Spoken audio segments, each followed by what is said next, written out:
Hi there, we're now talking about Overthrowing Everything from 1961 to 1976.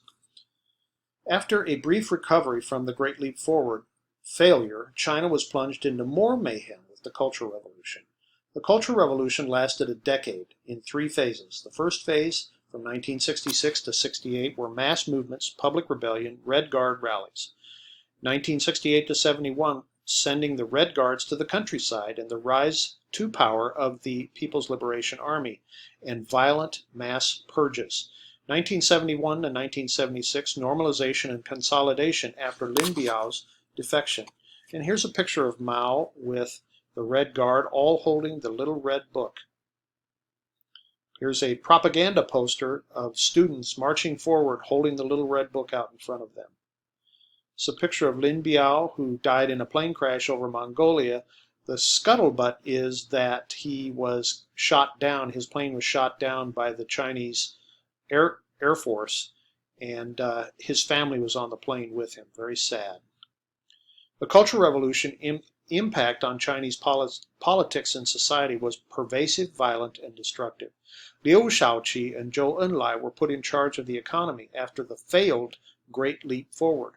Zhou suggested the four modernizations of agriculture, industry, national defense, and science technology. China sought international cooperation. Diplomatic recognition was started by France in 1964.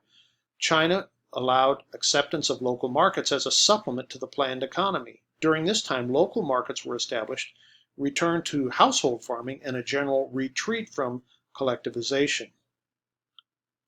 They reestablished control over rural to urban migration through the hukou system. Talked about that before.